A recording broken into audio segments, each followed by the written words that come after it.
Pemirsa, vaksin merah putih semakin dekat untuk bisa digunakan. Namun peneliti terkendala kurangnya relawan untuk uji klinis tahap ketiga. Di sisi lain, kritikan datang kepada pemerintah karena justru membuka kerja sama produksi vaksin dengan perusahaan Cina.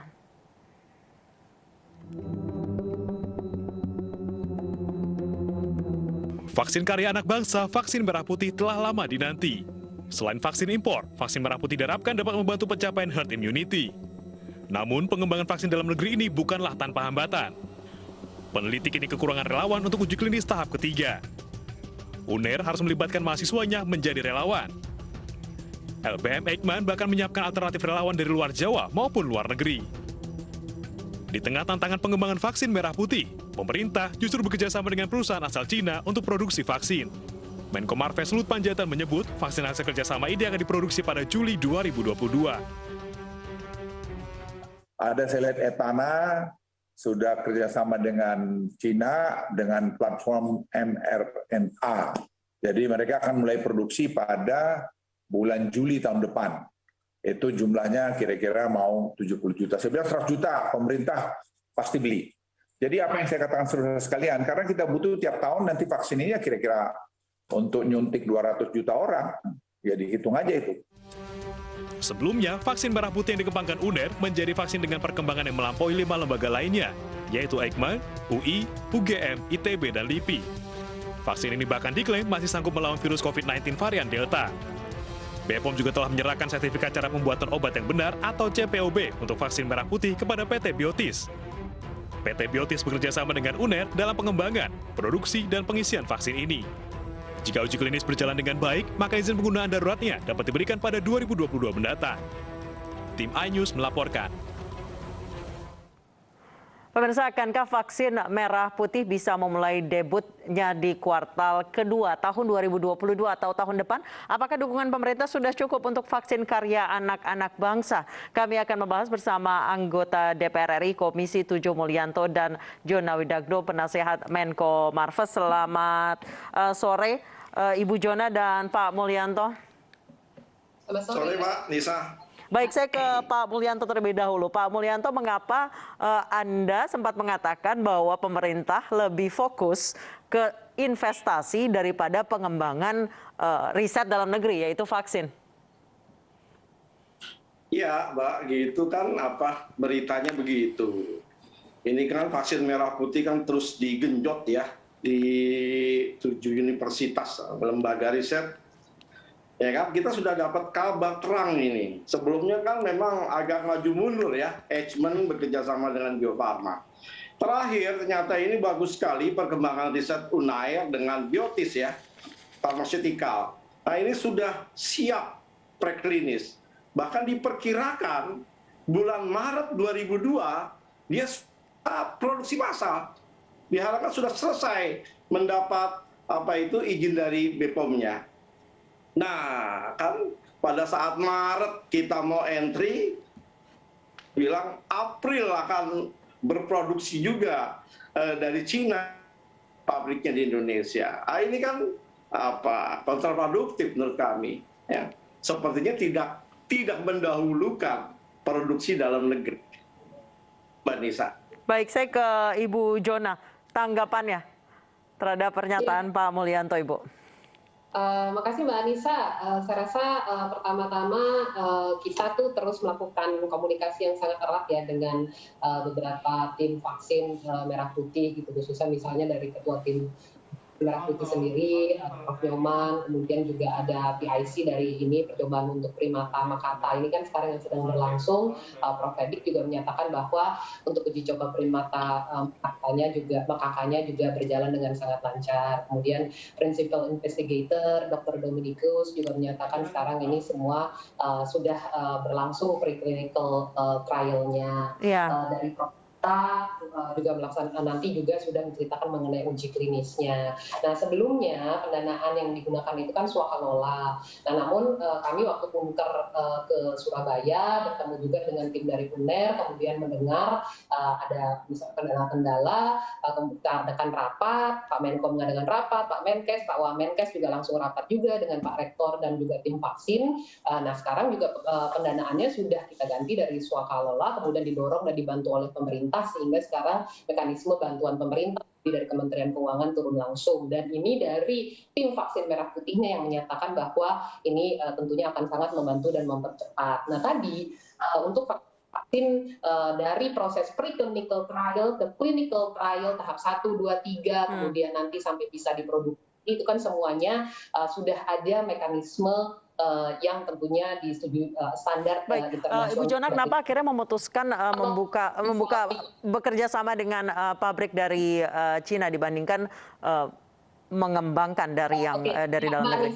Jadi untuk yang vaksin merah putih ini kan terakhir dari tim UNER misalnya memilih untuk yang inactivated ya platformnya. Sedangkan kita juga ketahui bahwa platform itu sendiri untuk pengembangan vaksin, bukan hanya vaksin COVID-19 tapi vaksin apapun itu kan bukan hanya inactivated. Itu kan ada protein, ada adenovirus, kemudian ada juga yang mRNA. Nah, vaksin-vaksin yang mempunyai teknologi yang berbeda yang saat ini belum dikembangkan di Indonesia, kita welcome untuk bisa R&D di sini sehingga kita ada transfer of teknologinya kemudian saling melengkapi. Nah, saat ini pangsa pasar vaksin ini kan kalau bisa diproduksi di Indonesia juga bukan hanya 260 sekian sampai 270 juta penduduk Indonesia yang ada gitu ya, tapi juga kita bisa kerjasama untuk bisa dipasarkan di ASEAN, bisa kerjasama untuk dipasarkan ke negara-negara lain yang membutuhkan gitu. Jadi pangsa pasarnya saat ini bukan hanya Indonesia, dan bahkan dengan kita bekerja baik itu dengan Tiongkok ataupun Korea ataupun dengan Amerika yang sekarang semuanya juga sudah approach ke Indonesia,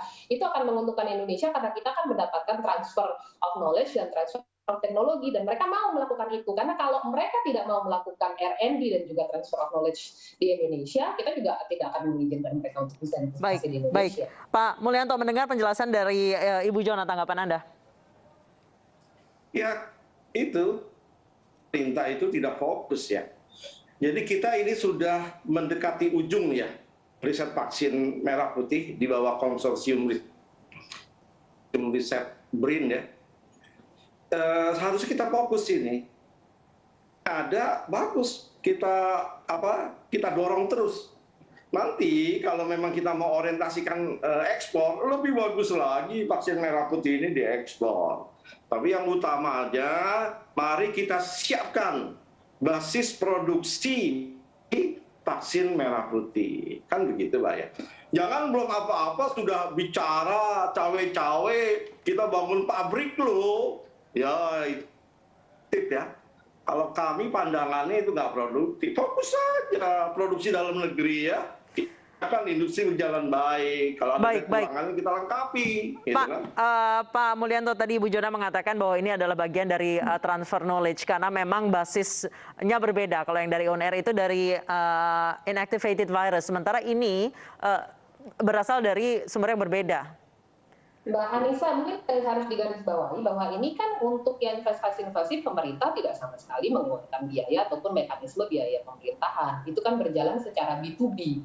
Jadi kalau misalnya B2B yang ada di Indonesia, baik pabrik farmaceutical apapun Indonesia atau bioteknologi yang ini berkembang secara B2B, ya itu memang dipersilahkan.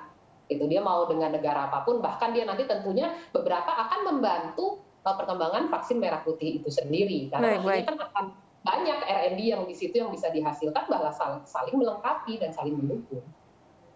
Baik, silakan Pak Mulyanto. Ya, saya rasa soal transfer teknologi itu hal yang biasa ya. Saya biasa bekerja menjadi sekjen di Kementerian Riset dan Teknologi ya. Sudah memahami sekali hal seperti itu. Sudah terbiasa, saya pun doktor di bidang nuklir, ya peneliti juga. Jadi justru transfer teknologi itu muncul ketika entitas lembaga kita tumbuh kembang. Dari sana kekurangan-kekurangannya kita peroleh melalui usaha-usaha yang disebut upaya teknologi, baik dari dalam maupun dari luar negeri. Jadi entitasnya, lembaganya sendiri harus tumbuh. Nah, industri adalah sebuah lembaga aktor inovasi yang bisa menarik gerbong banyak hal.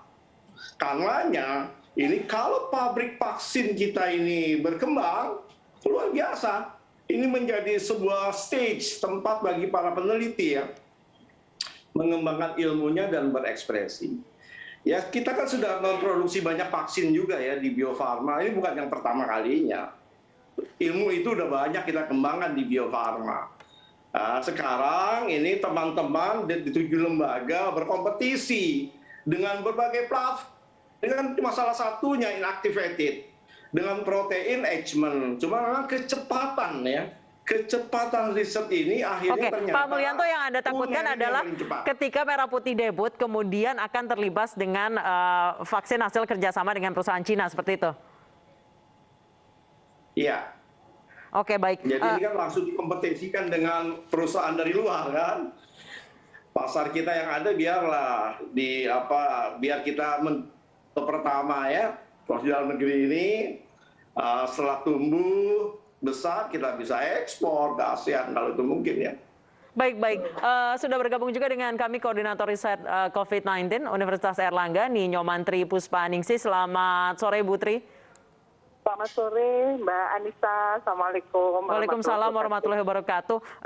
Ibu Tri, ya. Ini vaksin Merah Putih sudah masuk uji klinis tahap 3. Insya Allah bulan April 2022 akan debut ya, Bu ya? Insya Allah April 2022 ya, betul. Baik, kemudian dari UNER sendiri yang tengah mengembangkan vaksin Merah Putih ini mendengar bahwa Indonesia akan bekerja sama dengan pabrik dari Cina untuk pembuatan vaksin. Tanggapannya seperti apa? Jadi begini, kan kita ini kan tentunya lebih berusaha untuk bisa mandiri ya. Namun penduduk kita ini kan besar ya. Penduduk Indonesia kan 260 juta lebih lah. Dan kalau terkait vaksin apa dulu? Kalau vaksin COVID-19 kan memang percepatan vaksinasi sangat diperlukan untuk mencapai herd immunity setidaknya ya 70-80% dari jumlah penduduk Indonesia. Nah, sehingga kalau kemudian saat ini pemerintah itu kan sangat mendukung vaksin Merah Putih yang bisa diproduksi dari hasil karya anak-anak, ya artinya karya masyarakat atau saintis dari Indonesia gitu kan. Dan ini didukung terus kok, karena riset kami juga didukung oleh pemerintah untuk kedepannya akan ada uji klinis. Ini juga pembiayaan dibantu oleh pemerintah. Selain kami internal kan juga ada pembiayaan seperti misalnya uji preklinik dan termasuk juga dengan mitra industri kami juga tentunya saling bahu-membahu lah.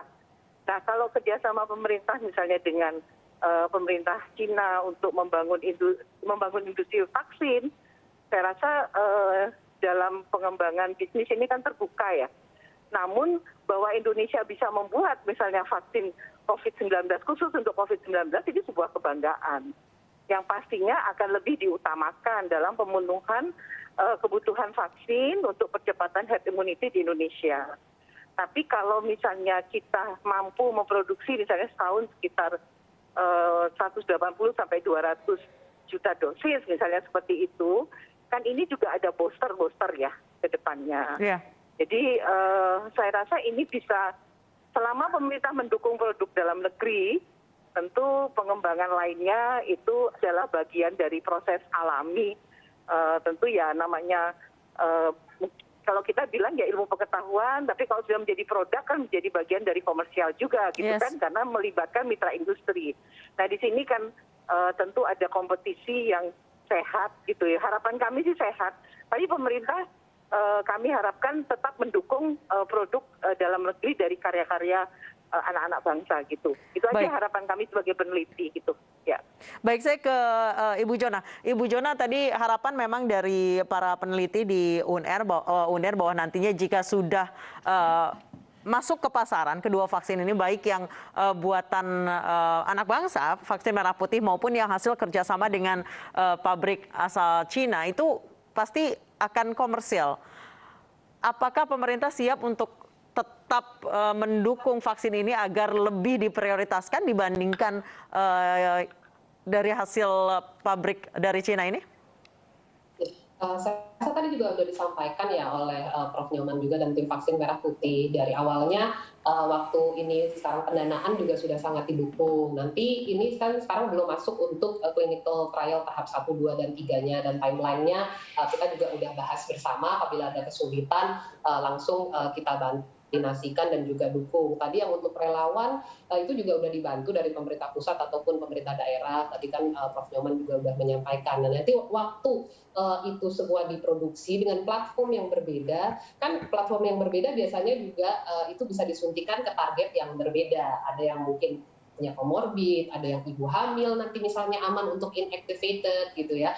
Nah itu bisa disuntikan keluarga saya yang lagi hamil, dia bisa disuntik dengan yang inactivated gitu. Jadi kan target beda-beda dan itu saya rasa bisa sangat saling melengkapi. Dan perkembangannya bukan hanya vaksin COVID-19, nanti kan ada vaksin-vaksin lain. Anak saya begitu lahir juga dia setiap bulan sampai dia umur 1,5 tahun, sampai sekarang masih 3 tahun juga terus divaksin. Jadi keperluan vaksinnya itu nanti itu sangat luas dan Indonesia bukan hanya pasar Indonesia tadi seperti dibilang, nanti kita dukung kalau vaksin merah putih untuk digunakan di Indonesia ataupun di luar negeri. Dan saya rasa pasti buatan anak bangsa ini bisa sangat bersaing dengan buatan atau R&D dari negara-negara.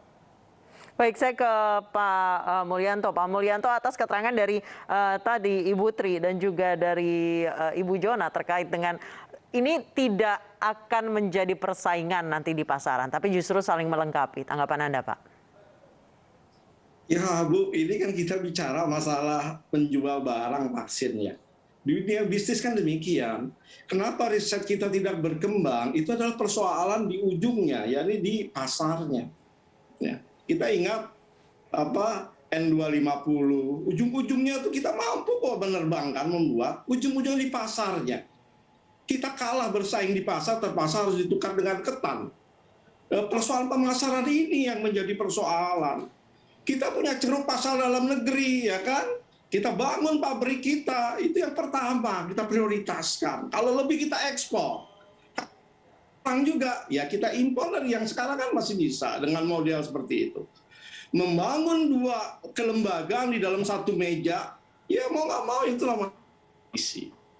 Dari awal kita sengaja untuk mengkompetisikan sesuatu yang belum kita kuat, itu kan tidak taktis, tidak strategis.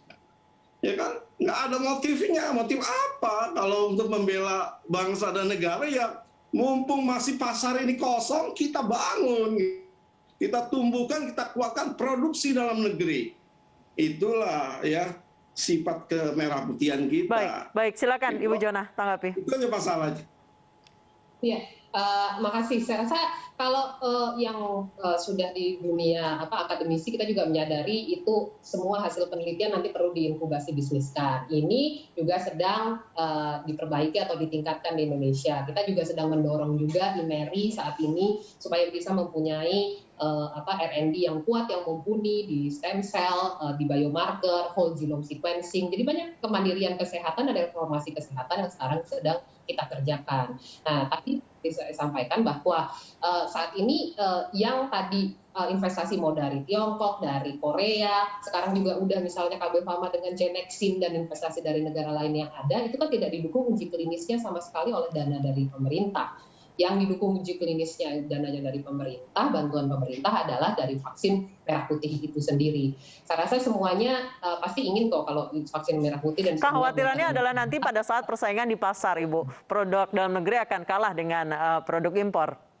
Itu yang ditakutkan sebenarnya. Kan ini bukan produk impor. Jadi kita mengharapkan agar R&D-nya itu semuanya dilakukan di Indonesia. Jadi bukan fill and finish. Oke.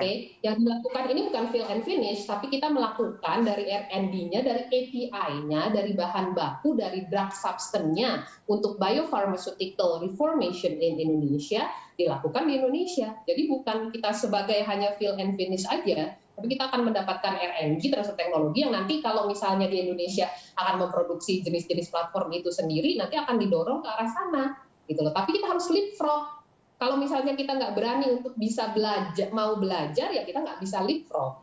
Ini kan karena kita mau leapfrog supaya bisa lebih cepat. Yang ada inactivated, gimana kita melengkapi, bukan hanya inactivated, dengan varian-varian yang baru yang bermunculan, misalnya seperti varian Delta, yang nanti bisa cepat untuk bisa menciptakan vaksin baru kan mRNA. Nanti kalau misalnya dari UNER, dari Eijkman, ataupun yang lainnya menciptakan vaksin mRNA juga, ya pasti kita akan dukung. Tapi saat ini kita belum ada teknologinya. Ya, jadi kita mau belajar teknologinya supaya Indonesia nanti bisa menciptakan itu.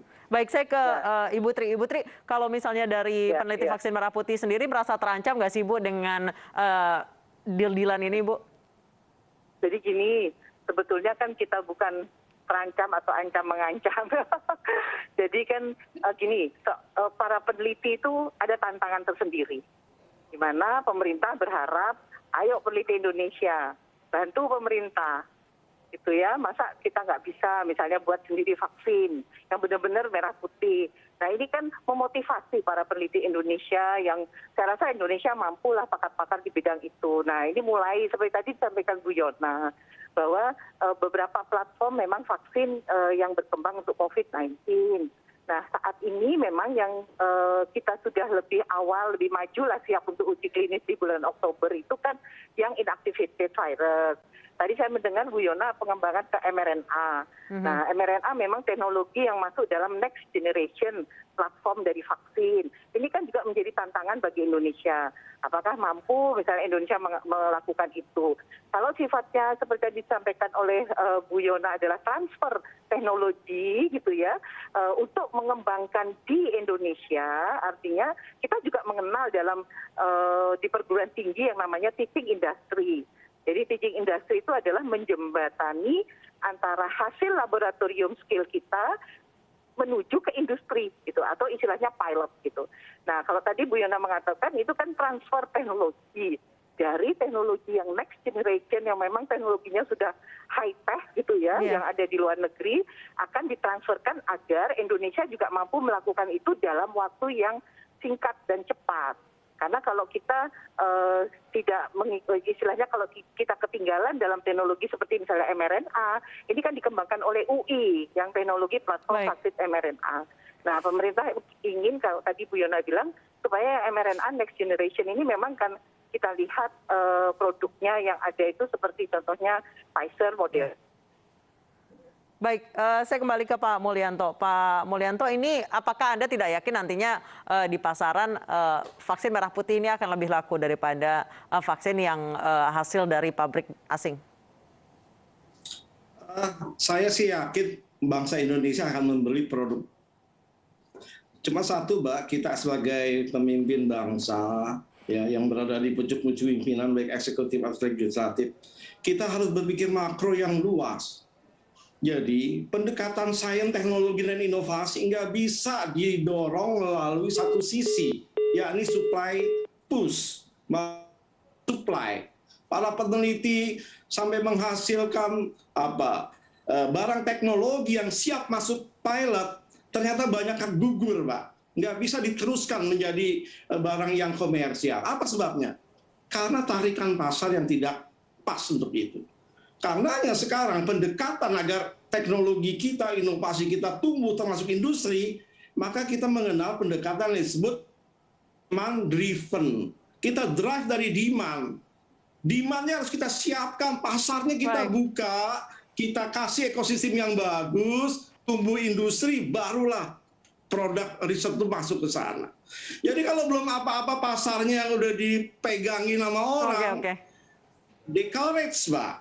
Ya, terjadi demoralisasi sebetulnya. Itu, Mbak, intinya. Baik, kita harapkan memang vaksin merah putih terus didukung oleh pemerintah pun nanti pada saat sudah berhasil debut pada April 2022 akan lebih diprioritaskan vaksin buatan anak bangsa. Terima kasih Prof. Ninyo Mantri Puspaningsih, Ibu Jona Widagdo Putri, dan Pak Mulyanto. Dan yang lain untuk vaksin merah putih ya. Baik. Terima kasih para narasumber telah bergabung bersama kami di iNews Sore.